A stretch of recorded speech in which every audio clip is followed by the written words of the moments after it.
RPSC द्वारा आयोजित ACP exam 2014 के अंदर एक क्वेश्चन आया है, which is a invalid transactional asset property. तो यहाँ कुछ प्रॉपर्टी दी गई हैं, आपको बताना है इनमें से कौन सी प्रॉपर्टी है जो एसेट प्रॉपर्टी नहीं है।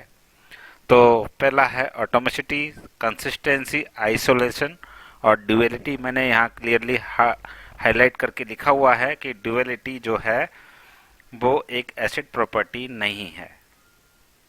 अब इसका विवरण हम देखेंगे, चारों प्रॉपर्टीज के बारे में एक बहुत शॉर्ट ब्रीफ में हम इनको समझेंगे। तो सबसे पहले एसिड प्रॉपर्टीज है क्या? तो ये जो एसिड प्रॉपर्टीज हैं ये डीबीएमएस की प्रॉपर्टीज है।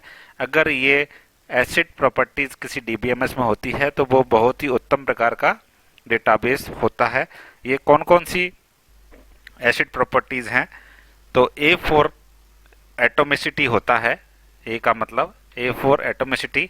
एटोमिसिटी का मतलब है कि कोई ट्रांजैक्शन है वो या तो पूरा हो जाए या फिर बिल्कुल ना हो, ऐसा ना हो कि आधा अधूरा हो, इसको हम कहेंगे ऑटोमिसिटी।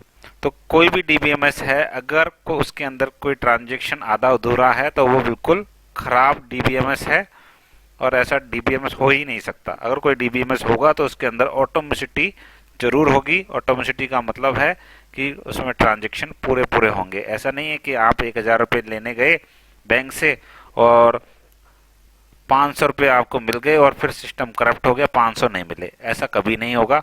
मिलेंगे तो आपको पूरे 1,000 मिलेंगे और नहीं मिलेगा तो कुछ भी नहीं मिलेगा। ये है ऑटोमिसिटी। उसके बाद सेकंड प्रॉपर्टी जो आती है वो है कंसिस्टेंसी। कंसिस्टेंसी का मतलब है कि ट्रांजैक्शन से पहले और ट्रांजैक्शंस के बाद जो डेटाबेस है वो हमेशा एक वैलिड स्थिति में रहता है। ऐसा नहीं है कि आपने कोई ट्रांजैक्शन किया और उसके बाद डेटाबेस गड़बड़ हो गया, ऐसा कभी नहीं होता है। अगर वो ढंग का डीबीएमएस होगा तो वो हमेशा वैध स्थिति में रहेगा, वैलिड कंडीशन में ही रहेगा ट्रांजैक्शन होने के बाद भी। और डीबीएमएस की जो थर्ड प्रॉपर्टी होती है जिसको हम आइसोलेशन बोलते हैं। आइसोलेशन का मतलब है कि जब कोई ट्रांजैक्शन अपना काम कर रहा हो तो कोई दूसरा ट्रांजैक्शन उसके काम को डिस्टर्ब ना करे, उसके काम को प्रभावित ना करे, इसको बोलते हैं आइसोलेशन। अगर ये प्रॉपर्टी किसी डीबीएमएस के अंदर है तो वो बेस्ट डीबीएमएस है और एक वैलिड डीबीएमएस है। तो पहली प्रॉपर्टी हमने बताई ऑटोमेसिटी, ट्रांजैक्शन पूरी तरह होना चाहिए अथवा नहीं होना चाहिए। दूसरी प्रॉपर्टी है कंसिस्टेंसी, ट्रांजैक्शन होने के बाद भी जो डेटाबेस है वो एक वैलिड कंडीशन में ही रहेगा। और तीसरी है आइसोलेशन, यानी कि उस डेटाबेस में एक ट्रांजैक्शन दूसरे ट्रांजैक्शन को प्रभावित या डिस्टर्ब नहीं करेगा।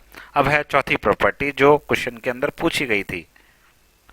तो फोर्थ जो प्रॉपर्टी है वो है हमारी ड्यूरेबिलिटी, नॉट ड्यूअलिटी। तो फोर्थ प्रॉपर्टी को आप अच्छी तरह से ध्यान रखिएगा। ड्यूरेबिलिटी, दृढ़ता। एक ट्रांजैक्शन पूरा होने के बाद उसके बाद बदलाव जो होते हैं वो स्थायी होते हैं, भले ही सिस्टम में कोई विफलता हो। कहने का मतलब है कि एक ट्रांजैक्शन आपने कर लिया और उस ट्रांजैक्शन से जो जो भी इफेक्ट होंगे वो परमानेंट इफेक्ट होंगे। ऐसा नहीं है कि डेटाबेस को बंद करने के बाद वो वापस रिवर्स हो जाएं, ऐसा कभी नहीं होता। एक बार आपने कोई ट्रांजैक्शन किया और उस ट्रांजैक्शन से जो भी इफेक्ट होगा वो परमानेंट होगा, चाहे कोई सिस्टम में कोई प्रॉब्लम ही ना आ जाए। चाहे कोई प्रॉब्लम आ जाए तब भी ट्रांजैक्शन जो होगा उसका इफेक्ट परमानेंट ही होगा। तो चारों प्रॉपर्टी आपकी क्लियर है, एटॉमिसिटी, कंसिस्टेंसी, आइसोलेशन और ड्यूरेबिलिटी। तो एग्जाम्स में जो क्वेश्चन आते हैं उनके अंदर कंफ्यूज करने की बहुत ज़्यादा कोशिश की जाती है ताकि आंसर आप गलत लिख दें। थोड़ा सा कंफ्यूज होकर के आंसर को आप गलत लिख दें, क्योंकि आपने कई बार ऊपर ऊपर से देखा हुआ होता है, अगर ढंग से पढ़ा हुआ होता है तो आंसर गलत नहीं होते हैं। तो ड्यूअलिटी एक गलत प्रॉपर्टी है, ड्यूअलिटी होती नहीं है, ड्यूरेबिलिटी होती है। तो इसका सही आंसर होगा फोर्थ, ड्यूअलिटी। तो acid property atomicity, C for consistency, I for isolation, D for durability, sorry durability.